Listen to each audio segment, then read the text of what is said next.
Derby. കഴിഞ്ഞയാഴ്ച വന്ന derby കണ്ടിരുന്നു.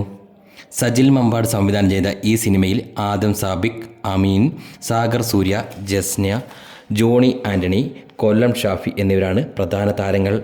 ഒരു കോളേജിലെ 3 വർഷത്തെ ബിരുദ കോഴ്സിന് ചേരുന്ന ഒരു കൂട്ടം കൗമാരക്കാരുടെ കഥയാണ് ഈ ചെറിയ സിനിമ പറഞ്ഞിരിക്കുന്നത്. ആ 3 വർഷ കാലയളവിനുള്ളിൽ നടക്കുന്ന ചെറിയ ചെറിയ ഇൻസിഡൻസ് ചേർത്ത് വെച്ചാണ് സിനിമ നീങ്ങുന്നതും നിൽക്കുന്നതും. വലിയ എന്തോ ഒന്ന് കഥയിൽ എവിടെയോ വരുന്നുണ്ടെന്ന് തോന്നുമെങ്കിലും സിനിമ ഒരേ ഒഴുക്കിൽ അങ്ങനെ കഥ പറഞ്ഞു പോയി നിർത്തുകയാണ്. ഡെർബിക്ക് മൊത്തത്തിൽ ഒരു കളർഫുൾ ഫ്രെയിമുകൾ ഉണ്ടെന്നിരിക്കലും കഥയുടെ രസച്ചരടുകൾ എവിടെയൊക്കെയോ ബ്രേക്കായി പോകുന്നതായി തോന്നി. കോളേജിലെ സീനിയർ ജൂനിയർ ഗ്യാങ്ങുകൾ തമ്മിലുള്ള സംഘർഷങ്ങളും ആശയക്കുഴപ്പങ്ങളും ഒക്കെയാണ് പടത്തിൻ്റെ മെയിൻ ഹൈലൈറ്റ് എന്ന് തന്നെ പറയാം.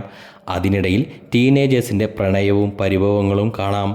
1-ാം വർഷ ഡിഗ്രി വിദ്യാർത്ഥികളായി വരുന്ന നായകനും കൂട്ടരും റാഗിങ്ങിന് വിധേയരാകുന്നതോടെ ആരംഭിക്കുന്ന ഡെർബി അതിൻ്റെ വൈരാഗ്യത്തിലൂടെയും പരിഹാസങ്ങളിലൂടെയുമാണ് പുരോഗമിക്കുന്നത്.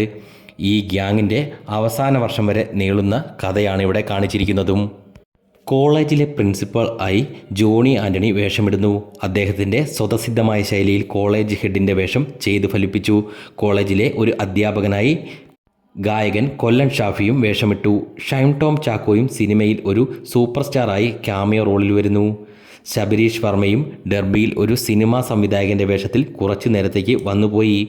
പടത്തിലെ ചില ഗാനങ്ങൾ സിനിമയ്ക്ക് ചെറുതായി ബൂസ്റ്റ് നൽകുകയും ചെയ്തു. പിന്നെ ഈ സിനിമയിൽ പറയുവാനുള്ളത് സാഗർ സൂര്യയുടെ വേഷത്തെക്കുറിച്ചാണ്. ചിത്രത്തിൻ്റെ പോസ്റ്റേഴ്സിലൊക്കെ നിറയെ സാഗർ സൂര്യയെ കാണാമെങ്കിലും പടത്തിൽ വളരെ കുറച്ച് സമയത്തേക്ക് മാത്രമേ സാഗർ ഉള്ളൂ. പക്ഷേ സത്യത്തിൽ സാഗറിൻ്റെ വരവോടെയായിരുന്നു സിനിമയും തിയേറ്ററും തന്നെ ഒന്ന് ഉഷാറായത്. സാഗറിൻ്റെ പോർഷൻ വരുന്നത് 2-ാം പകുതിയുടെ അവസാനത്തേക്കാണെന്ന് തന്നെ പറയാം. അദ്ദേഹത്തിൻ്റെ ഇൻട്രൊഡക്ഷൻ സീനും ലുക്കും അപ്പിയറൻസും ഫൈറ്റ് രംഗങ്ങളും ഒക്കെ തന്നെ സ്റ്റൈലായി വന്നു. ചുരുക്കത്തിൽ ഒരു കോളേജ് പശ്ചാത്തലത്തിൽ കഥ പറഞ്ഞിരിക്കുന്ന ശരാശരി രേഖയിൽ നിൽക്കുന്ന കുഞ്ഞു സിനിമയാകുന്നു ഡെർബി.